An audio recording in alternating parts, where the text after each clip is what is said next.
नमस्कार।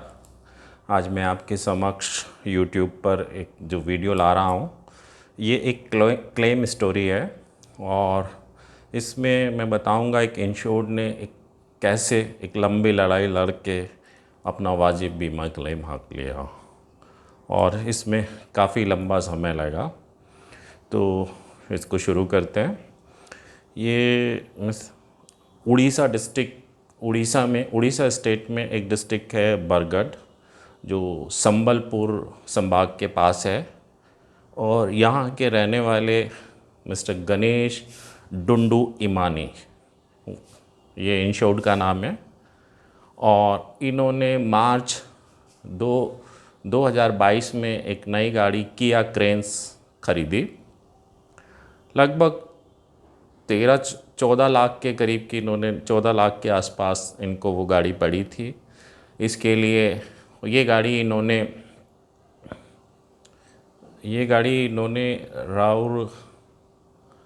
राउरकेला या राउरकेला के पास से ली थी। अब मुझे ठीक से ध्यान नहीं आ रहा जहाँ से इन्होंने खरीदी थी। और ये गणेश डुंडू इमानी के नाम पर थी और बड़े शौक़ से इन्होंने ये गाड़ी ली थी। नई ये मॉडल आया था किया का। और कुछ दिन बाद और इन्होंने इस गाड़ी के लिए रिलायंस जनरल इंश्योरेंस कंपनी से पैकेज पॉलिसी ली हुई थी। मई के महीने में 12 मई को इनके फादर, इनके एक तैरे भाई और एक इनके बहनोई जीजा जी, 3 लोग संबलपुर गए किसी काम से और शायद कुछ एंजॉय के लिए या जो भी पिक्चर वगैरह देखने के लिए गए थे। और जब ये उधर से 13 तारीख रात में ये वापस लौट रहे थे, गाड़ी रात भी क्या, सुबह लगभग 3 बजे के करीब, तो इनकी गाड़ी एक सामने रोंग साइड से एक ट्रक आया जो इनकी गाड़ी के सामने से टकरा गया और गाड़ी इनकी क्षतिग्रस्त हो गई। तो ये दुर्घटना 13 मई सुबह 3 बजे 2022 में हुई। ये घबरा गए। इन्होंने उस ट्रक वाला भी वहीं रुक गया क्योंकि आमने सामने की टक्कर थी। पुलिस भी आई। इन्हें किसी ने सजेस्ट किया कि आपकी गाड़ी में काफ़ी लॉस है और इंश्योरेंस क्लेम लेने के लिए पुलिस FIR होना मस्ट है। तो जबकि ऐसा सच नहीं है, क्रिमिनल एक्ट को इन्वॉल्व है तब पुलिस कंप्लेन ज़रूरी है। अदरवाइज़ एक्सीडेंट का मामला है तो ये कोई कंपल्शन नहीं है, कोई क्रिमिनल एक्ट नहीं है तो नहीं है। लेकिन इन्हें जैसी जानकारी मिली तो इनके भाई ने, जो इनके तैरे भाई थे, ताऊ जी के लड़के, उन्होंने FIR उस ट्रक वाले के अगेंस्ट प्रॉपर FIR की, जो भी सर्टेन सेक्शन थे, लापरवाही से चलाना और जो भी समथिंग सेक्शंस होते हैं, और दोनों की गाड़ियाँ थाने में बंद हुई। और फिर एक जिम्मेनामा सर्टिफिकेट, जिसे सुपरदारी भी बोलते हैं हमारे यहाँ, उस पर इनकी गाड़ी और उस ट्रक वाले की गाड़ी छूट गई। उसके बाद इन्होंने गाड़ी को किया डीलरशिप राउरकेला में ये इंश्योरेंस क्लेम के लिए, प्रोसेस के लिए भेजी। वर्कशॉप ने एस्टीमेट बनाया। इस गाड़ी की IDV 11,31,000 समथिंग थी के आसपास थी। और ये गाड़ी में एड ऑन कवरेज जैसे zero depreciation, consumable coverage, engine protection, return to invoice आदि इस टाइप के एड ऑन कवरेज भी थी। वर्कशॉप ने लगभग 10 लाख का एस्टिमेट बनाया और इंश्योरेंस कंपनी को सभी संबंधित आवश्यकताओं को पूरा करते हुए क्लेम इंटीमेट किया गया। बीमा कंपनी ने इस क्लेम में अपने एक एम्प्लॉय को अपॉइंट किया, जबकि 50,000 से ज़्यादा के मोटर OD क्लेम केस में, जो इस टाइप का जैसी ये दुर्घटना थी, एक अप्रूव्ड सर्वेयर को अपॉइंट करना मस्ट होता है, मैंडेटरी होता है। और ये चूँकि क्लेम सेटलमेंट की जिम्मेदारी बीमा कंपनी की है, तो अप्रूव्ड सर्वेयर को अपॉइंट करने की जिम्मेदारी बीमा कंपनी की होती है। क्योंकि जो इंश्योरेंस एक्ट है उसमें लिखा हुआ है कि इस तरीके की क्लेम जो IRDAI बीमा नियामक ने जो भी एक लिमिट तय की है, उस प्रकार उन क्लेम को सेटल, जनरल इंश्योरेंस क्लेम को सेटल करने के लिए, सर्टेन टाइप के क्लेम्स के लिए एक अप्रूव्ड सर्वेयर की रिपोर्ट कंपलसरी रूप से होनी चाहिए। लेकिन बीमा कंपनी ने इस केस में कोई अप्रूव्ड सर्वेयर नहीं अपॉइंट किया था। अपने एम्प्लॉय, जो भी उनके वहीं के एम्प्लॉय थे लोकल, उनको अपॉइंट किया। अब सब ये गाड़ी उन्होंने सर्वे किया, जो भी जैसे भी। अब लेकिन बीमा कंपनी कोई डिसीज़न इस पे प्रॉपर नहीं दे रही थी। बीमा कंपनी का कहना था ये कंस्ट्रक्टिव टोटल लॉस है, वो बोल रही थी। लेकिन जनरली इस प्रकार के केस में ये निजी जो क्षेत्र की जनरल इंश्योरेंस कंपनीज हैं, ये गाड़ी को जो साल्वेज है, कबाड़ रैकेज है, उसको एक गाड़ी के रूप में बेचकर एक मोटी रकम प्राप्त करते हैं, और जो फिर शेष पैसा है तो वो खुद इंश्योर्ड को दे के क्लेम सेटल करते हैं। वैसे ये तरीका इलीगल है, गलत है। अगर गाड़ी टोटल लॉस हुई है, कंस्ट्रक्टिव टोटल लॉस हुई है, और उसे साल्वेज या रैक के नाम पे बेचा जा रहा है, तो आरसी कैंसिलेशन के साथ बेचनी चाहिए। लेकिन सामान्यतः ये निजी क्षेत्र की कंपनियां ऐसे नहीं करती, ये इलीगल तरीके को अपनाती हैं जिससे इनकी लाइबिलिटी कम आ सके, और ऐसा ही इस केस में करने का उनका इरादा था। लेकिन ये गाड़ी चूँकि कोर्ट से सुपरदारी, थाने ऑब्लिक कोर्ट जो भी है, मजिस्ट्रेट, वहाँ से सुपरदारी पे छुटी थी, तो इस गाड़ी की आरसी ट्रांसफ़र पॉसिबल नहीं थी, क्योंकि जब तक केस चलेगा उसकी आरसी में आप कोई भी छेड़छाड़ या परिवर्तन नहीं कर सकते। तो इसलिए बीमा कंपनी को ये claim constructive total loss basis पे जिस तरीके से वो करते हैं, उसमें दिक्कत आ रही थी। वो बार बार इंश्योर्ड से कह रहे थे आप इसका ये सुपरदारी हटवाओ, जिम्मेनामा जो है इसको हटवाओ आरसी से, तब हम क्लेम सेटल करेंगे। या उनका कहना था कि भाई ये 12-13 लाख रुपए का अगर आरटीआई के हिसाब से है, तो हमारी ये गाड़ी 6.5-7 लाख में बिक जाएगी, और 6 लाख रुपए आप हमसे ले लो और क्लेम सेटल कर लो, या इसे रिपेयर करवा लो और हम बस मैक्सिमम 6 लाख रुपए आपको देंगे। ऐसा भी बीमा कंपनी लिखित में नहीं दे रही थी, लेकिन ज़बानी उनको बता रही थी। इंश्योर्ड इस चीज़ से बहुत परेशान था। वो ऐसा चाहता नहीं था, चूँकि गाड़ी उसकी काफ़ी बुरी तरीके से डैमेज हुई थी, तो जो भी उसका इंश्योरेंस एड ऑन कवरेज के साथ था वो लेना चाहता था। उसके बाद इंश्योर्ड ने वहाँ पे जो जिस कोर्ट के थ्रू वो सुपरदारी से वो गाड़ी छूटी थी, वहाँ भी प्रयास किया, वहाँ एक एप्लीकेशन लगाई कि इस गाड़ी की सुपरदारी हटा दो, और तो लेकिन कोर्ट ने वो डिनाई कर दिया कि ऐसे सुपरदारी नहीं हट सकती। सच्चाई ये भी है कि कोर्ट ऐसे सुपरदारी नहीं हटाती जब तक कोई वैलिड रीज़न ना हो। अगर बीमा कंपनी इस केस में ये लिख के देती कि कंस्ट्रक्टिव टोटल लॉस पे ये क्लेम सेटल होगा और इसके लिए आरसी कैंसिलेशन की ज़रूरत है, फिर इंश्योर्ड इस बेसिस पे अगर कोर्ट में अप्लाई करता है, तो कोर्ट सामान्यतः उसमें जेन्युइन वजह देखते हुए आरसी से सुपरदारी को हटाने की परमिशन दे देती हैं। मैं ऐसे 3-4 केस देख चुका हूँ। आगरा में मैंने देखा, लखनऊ में मैंने देखा, और मुंबई में मैंने देखा। तो ये 3 जगह का तो मुझको मालूम है, जिनके पास मेरे पास मतलब कॉपी भी हैं वो उन कोर्ट्स ऑर्डर की, जो इन बेसिस पे दी। लेकिन यहाँ बीमा कंपनी कोई ऑफ़र लेटर दे ही नहीं रही थी, और आरसी कैंसिलेशन का वजह लिख कर नहीं दे रही थी कि इस वजह से हम सुपरदारी हटाना चाहते हैं। तो चूँकि बीमा कंपनी के मन में एक इलीगल तरीका था, इसलिए उसे रख के तो सुपरदारी हटने की परमिशन कोर्ट से नहीं मिल सकती थी। तो ये सब चलता रहा, मई से जून, जून से जुलाई, अगस्त, सितंबर में ये जो इंश्योर्ड है इन्होंने मेरे से संपर्क किया, तो मैंने इनकी मदद की। तो हमने बीमा कंपनी को कंप्लेन की, आईआरडीए को की, और बहुत सारी जो हायर अथॉरिटीज़ हैं वहाँ कंप्लेन की कि बीमा कंपनी ने इस क्लेम में एक अप्रूव्ड सर्वे नहीं अपॉइंट किया, जबकि इंश्योरेंस एक्ट के अकॉर्डिंग, सर्वे रेगुलेशन 2015-20 के अकॉर्डिंग एक इस प्रकार के क्लेम में एक अप्रूव्ड सर्वे करना मैंडेटरी था। तो ये वायलेशन है।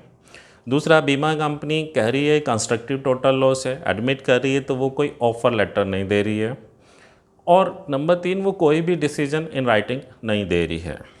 तो इसके बाद बीमा कंपनी ने बड़ा अजीब सा जवाब दिया। उन्होंने कहा चूँकि ये कंस्ट्रक्टिव टोटल लॉस का मामला है, तो इसलिए इसमें कोई लॉस असेसमेंट रिकमेंडेशन की ज़रूरत ही नहीं है, तो इसलिए अप्रूव्ड सर्वेयर को अपॉइंट करने की ज़रूरत नहीं है।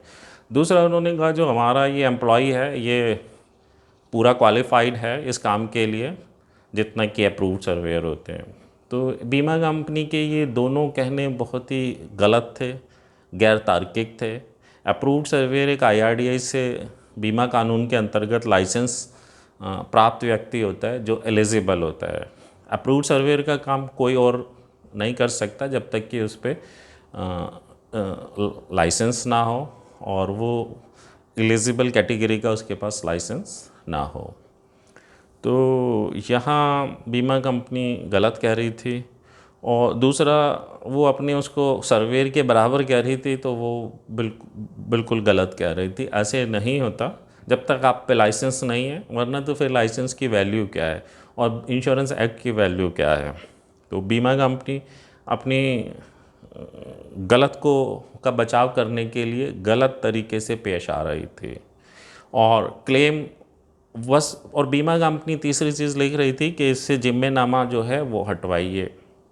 बीमा कंपनी कोई ऑफ़र नहीं दे रही थी, कोई रीज़न नहीं दे रही थी और उसको हटवाने के लिए बोल रही थी, तो ये एक गलत तरीका था।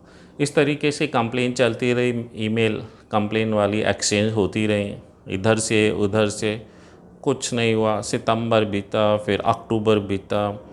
अक्टूबर लास्ट में एक मेल आती है जो अपने आप को सर्वेयर लिख रहे थे, उड़ीसा के ही थे वो, और उन्होंने लिखा साहब इस क्लेम सेटलमेंट के लिए 3 ऑफ़र हैं। एक उन्होंने लिखा कि 6 लाख रुपए ले लो कैश लॉस बेसिस पे और अपनी गाड़ी ले लो। दूसरा, उन्होंने लिखा कि साहब गाड़ी रिपेयर करा लो और रिपेयर जो भी खर्चा होगा वो दे देंगे। तीसरा, उन्होंने लिखा कि सुपरदारी हटवा के RC दे दो और फिर हम आपका 13,30,000 या 40,000 जो भी अमाउंट लिखा उन्होंने, 13 लाख जो भी RTI के अकॉर्डिंग बनता वो ले लो, लेकिन हमें ये RC दे दो सुपरदारी हटा के, यानी कि मतलब RC और फॉर्म 29-30 उन्हें साइन करके दे दो, सुपरदारी हटवा दो और फिर अपने 13,30,000 ले लो, हम इसे गाड़ी बेच के सेटल कर लेंगे। तो तीसरा ऑप्शन ये था।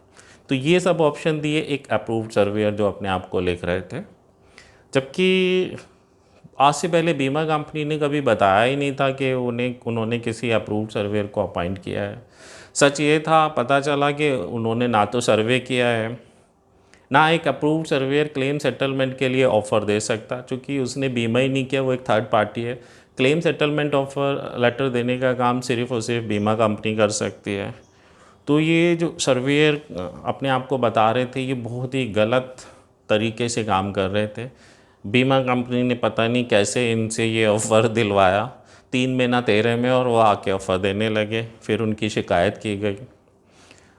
उसके बाद उन्होंने फिर कभी कोई मेल नहीं की, ना उन्होंने अपना ये बताया कि उन्होंने किस हैसियत से ये ऑफ़र दिया।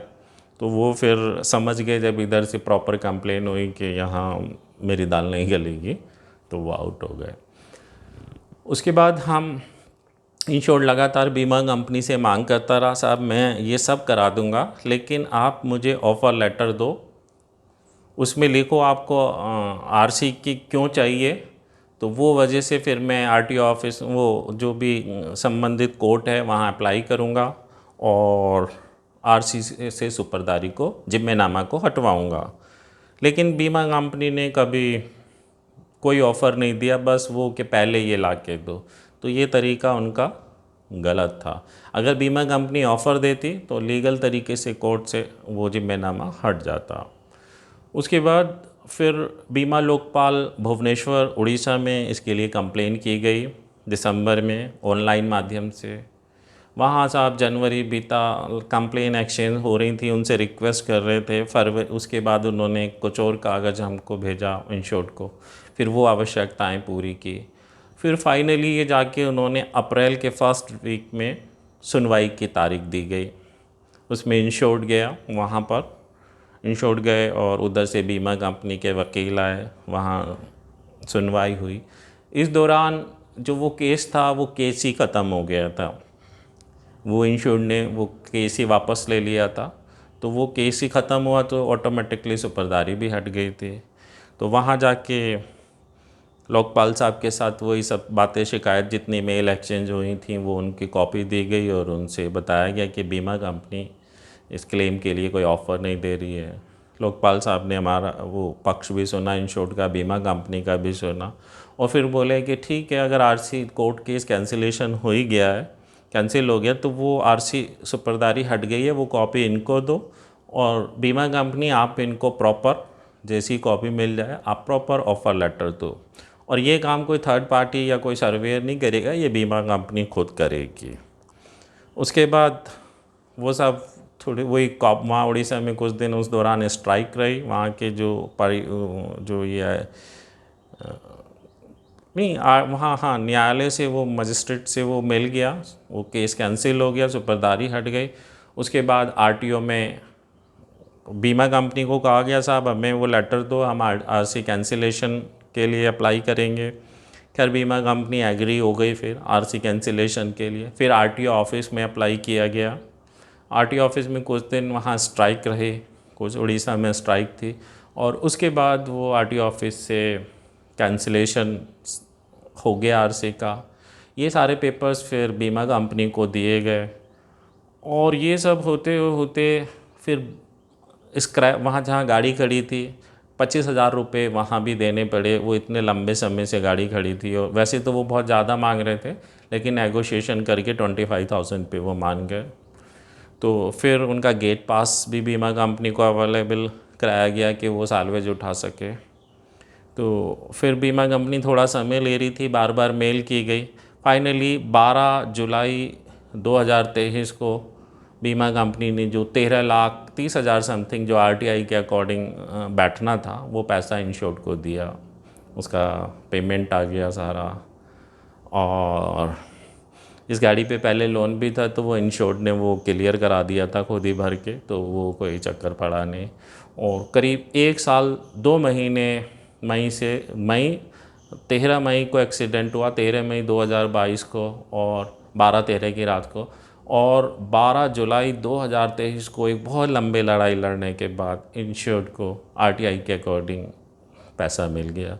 वैसे इस केस में बीमा कंपनी की गलती थी, उन्होंने अप्रूव्ड सर्वेयर ही नहीं अपॉइंट किया। इसके लिए आईआरडीए, बीमा लोकपाल और बहुत सारी हायर अथॉरिटीज़, यहाँ की फाइनेंस मिनिस्ट्री को भी कंप्लेन की गई। यहाँ तक कि सर्वेयर्स की जो संस्था है इसला, उसको भी कंप्लेन की गई, लेकिन कुछ भी नहीं हुआ। 13 लाख का मतलब 10 लाख का 11 जो है ज़्यादा का एस्टिमेट था, 13 लाख कुछ 30,000 40,000 का क्लेम पेमेंट हुआ, और अप्रूव्ड सर्वेयर ही नहीं अपॉइंट किया गया। ना आईआरडीए ने संज्ञान लिया, ना कुछ एक्शन लिया, जबकि ये होना चाहिए था। एक बहुत गंभीर मामला है, क्योंकि इंश्योरेंस एक्ट को बड़ी खुलेआम तोड़ा गया और कंप्लेन करने पे भी कुछ नहीं हुआ। फाइनली इतनी अच्छी बात है कि इंश्योर्ड को उसका हक मिल गया और उसे पूरा क्लेम मिला। वैसे इस क्लेम में उसे ब्याज 2%, जो जितने समय क्लेम नहीं दिया बीमा कंपनी ने 8-10 महीने का, कम से कम 2% बैंक्स का जो भी इंटरेस्ट है 2 से ज़्यादा, वो उस टोटल इस अमाउंट पे जो क्लेम सेटल हुआ उस पर ब्याज भी मिलना चाहिए था, लेकिन उसकी मांग इंश्योर्ड कर नहीं पाया था बीमा लोकपाल ऑफिस में, और उन्होंने भी नहीं दिया। तो कुल मिला के ये एक, लेकिन इस केस में इंश्योर्ड ने बहुत पेशेंस रखा और बड़ी लंबी लड़ाई ली, और जैसे कि मैं कहता हूँ यहाँ देर है अंधेर नहीं है। फाइनली उन्हें उनका अधिकार मिला, और बहुत खुश हैं गणेश जी कि उन्हें उनके पूरे पैसे जो लगभग इंश्योरेंस के वाजिब होने चाहिए थे वो मिल गए। तो मेरा कहना यही है कि कभी भी अगर इंश्योरेंस में आपके साथ कुछ गलत हो रहा है तो आप अपनी वाजिब लड़ाई लड़िए, सही तरीके से लड़िए, और सबसे इम्पोर्टेंट कि धैर्य रखिए। देर है अंधेर नहीं है, न्याय ज़रूर मिलेगा। तो इसी के साथ इसको विराम करते हैं। नमस्कार।